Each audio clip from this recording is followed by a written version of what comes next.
Hi, welcome to Spec Hunter. Today we're looking at the Sony Xperia 10 Mark VII. This phone comes with some major changes for Sony's mid-range lineup. The question is, what's new here, and does it make the Xperia 10 Mark VII more competitive than before? Let's find out in this full review. Sony's mid-range phones always have a particular style. They keep a certain look and set of features that make them stand out, but they also sometimes feel a step behind the competition. The Xperia 10 Mark VII follows the same tradition, but it also brings key upgrades that help it feel modern, especially when it comes to the screen. This is the first Xperia mid-ranger to feature a high refresh rate display. That makes it much smoother to use compared to previous models. The screen is also wider now, with a 19.5 by 9 aspect ratio. Earlier phones had a taller 21 by 9 aspect ratio, so this change makes the Mark VII feel noticeably different in the hand. The design has also seen some small but welcome changes. The camera bump now stretches horizontally instead of vertically.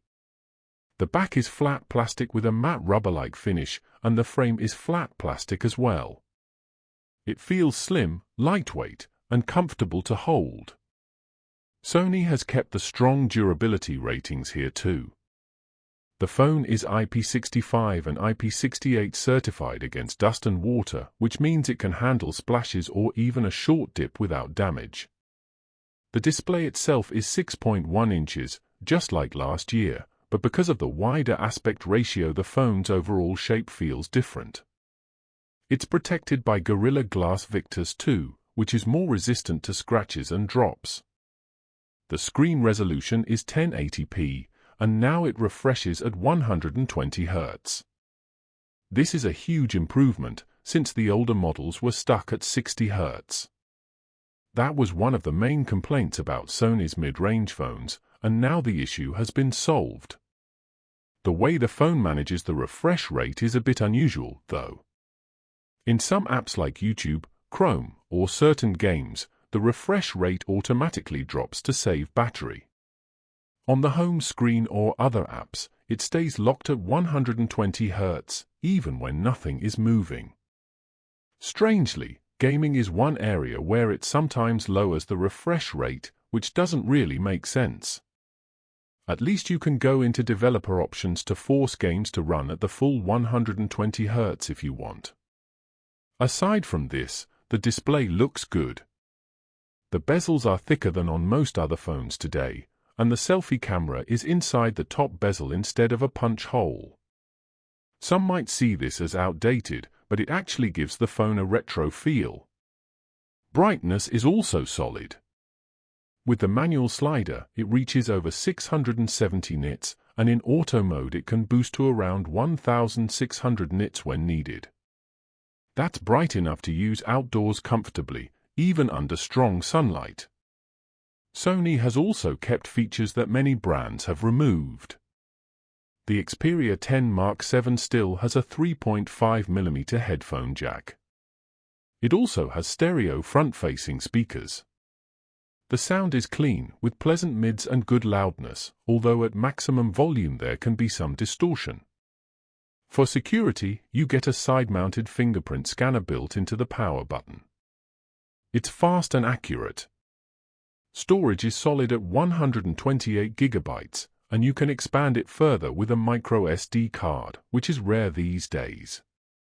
The software experience is very close to stock Android. The phone runs Android 15 with just a few Sony changes. The quick toggles in the notification shade are square instead of rounded. You also get Sony's music player, video creator, and the SideSense shortcut menu, which you can access from the side of the screen. AI features are not a focus here, but the phone fully supports Google Gemini, giving you all the smart assistants and tools from Google. Software support is another area where Sony has improved. The Xperia 10 Mark VII will get 4 major Android updates and 6 years of security patches, which makes it more reliable in the long run. Performance comes from the Snapdragon 6 Gen 3 chipset. This is a clear step up from last year. The phone performs about the same as the Samsung Galaxy A36, which uses the same processor. It's not the fastest chip available, but it's good enough for the price. Everyday tasks run smoothly, and you can play games too, though not always at the highest settings. Thermal management is solid, with stable performance even during long sessions. Battery life remains good. The phone has the same 5000 mAh capacity as last year. With the new high refresh rate display, the endurance drops slightly, but you still get close to 13 hours of active use. Charging is the same as before. With Sony's optional 30-watt charger, the phone reaches 40% in half an hour, and a full charge takes just under 2 hours. Sony has added a new feature here, a dedicated camera key. It's the first time we see this on the Xperia 10 series.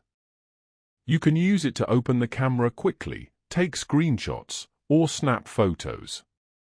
It's not a two-step shutter like on Sony's flagships, but it still adds convenience.